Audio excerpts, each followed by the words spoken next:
Hello everyone, the famous Austin Galactic here, and today I'm going to be reading the final part of my book, Nebula and Quasar, The Search to Save the Sun. Now, since I read all of the 13 chapters based on the beginning of the mission to collect magmanite, as well as the replacement batteries for the replacement sun before 50 billion years are provided for the sun to power up the entire galaxy before the end, as well as the final boss fight that takes place in outer space from the IPF solar system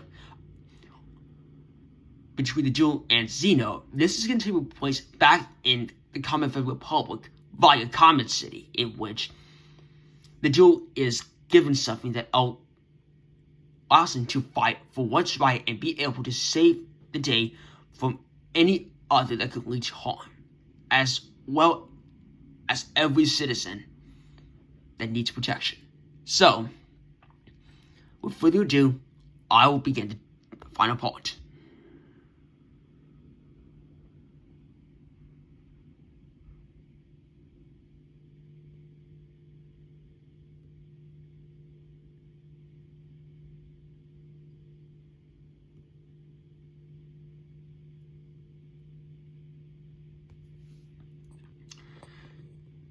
The Epilogue.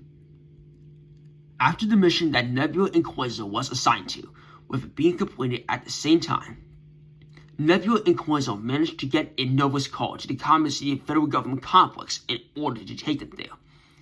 A broadcast by City Center for GNN was on air after the events from yesterday, based on the explanations and even what they did in order to serve the entire solar system.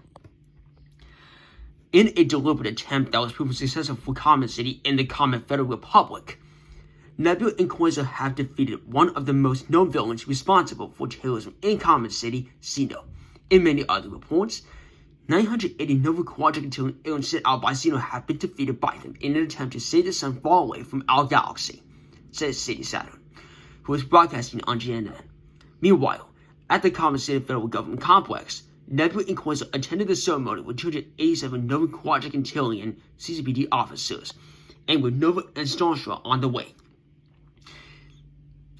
Dear citizens, as President of the Comet Federal Republic, I am indeed hoping to say that as for the greatest moment of our representative democracy, the CCPD was able to save our day with one of our two heroes that made a complete massive difference that would be able to change the history of the way we live, which is Nebula and Quasar to begin with, as we have supported them with all of our might, and for the principles of justice and liberty. And now, if I would like to say, may Officer Stonecone be called to the podium for the speech, said the President of the Comet Federal Republic, who allowed him to go on the stand. Thank you, Mr. President. As I go by the name of Officer Stonecone, I am welcomed by his message that it was indeed Nebula and Quasar that saved the galaxy and even many others from the totalitarian Xeno that was the cause of all forms of terrorism against us. As I continue to say this, may I please have Nebula and Quasar to the stand, please, said Stonecone, who was allowing them to stand up. As Nebula and Quasar stood up first, some citizens were cheering on for Nebula and Quasar, and with the potential to keep on moving forward, as hundreds of Nova quadrilaterals of people attended the entire ceremony. Now for you, Nebula and Quasar, since you not only completed your journey as rookies, but also saved the galaxy and the sun that now has the magnet for over more than 54 billion years. The only thing that the Comet City Federal Government and CCPD is something that we will pass to every generation of our police force. You are now elite space cops with justice and liberty to save the day from any criminal. May the Comet Federal Republic honor you in your favors, and for the Republic, for justice, liberty, freedom, and the pursuit of happiness that will be spread upon for every nation, said Officer Stonecone, who was able to give them the CCPD badges that were kept on for respect and fairness, especially loyalty and obedience to the Republic and its federal government governed by a president under a representative democracy. After that, all of the citizens that attended the ceremony cheered on for Nebula and Quasar with nothing that could be done to keep on saving the mission as long as anyone could remember. After the ceremony, Nebula and Quasar then had the first triple date back at the Comet Cosmopolitan, where over 888.88 Northern Quadrilateral people were there to dine there on every consecutive year.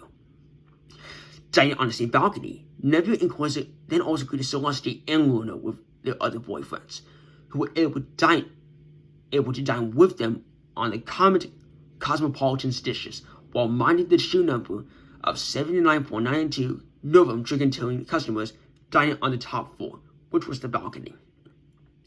Meanwhile, the criminals, which were basically Bubble Hub and Pinhead, along with Pokey and the aliens sent out by the former villain Xeno, were in prison for their past crimes and even using terrorist actions against the Comet Federal Republic as a result.